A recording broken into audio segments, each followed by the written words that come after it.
মনোবীক্ষণ polyclinic, চিকিৎসার জগতে এক দশক। এখন এখানে সব বিষয়ে ডাক্তারবাবু একসাথে তলায়। ফোন করুন 7477999515 এই নম্বরে। বহরমপুর লোকসভা ভোটে নির্বাচন কমিশনের প্রশংসায় পঞ্চমুখ অধীর চৌধুরী। বিক্ষিপ্ত অশান্তির খবর ছাড়া ভোট ছিল শান্তিপূর্ণই। ভোট নিয়ে অধীর বলেছেন, নির্বাচন বেশিরভাগ জায়গায় শান্তিপূর্ণ হয়েছে, গুটি কয়েক জায়গায় শান্তিপূর্ণ হয়নি। সেখানে রিপোলিংয়ের আবেদন জানানো হবে। কেন্দ্রীয় বাহিনী না থাকলে নির্বাচন হতো না। ঠিক কি বললেন অধীর চৌধুরী? মমতা ব্যানার্জি নিজে চাইছে অধীর চৌধুরী হারুক এবং তার বদলে বিজেপি জিতুক। মমতা ব্যানার্জি নিজে চাইছে।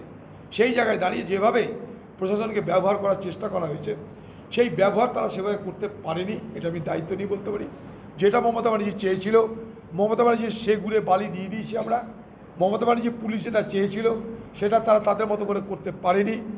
কিছু জায়গায় সফল হলেও, কেন্দ্রীয় বাহিনীকে ভুল পথে পরিচালিত করলেও সঙ্গে সঙ্গে আমরাও কেন্দ্রীয় বাহিনীকে রেকটিফাই করে দিয়েছি যাতে তারা ভুল পথে পরিচালিত না হয়।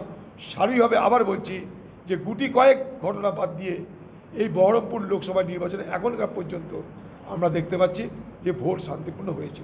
কিছু জায়গায় বলে দিলাম, সালার, বনওয়ার দু একটা পকেট, আর হিকমপুর আমাদের বহরমপুর বিধানসভার মধ্যে বড়োয়াই চেষ্টা তারা করেছে, কয়েকটা বুথে খুব জোর চেষ্টা করেছে, সেগুলোকে রুখে দেওয়া হয়েছে।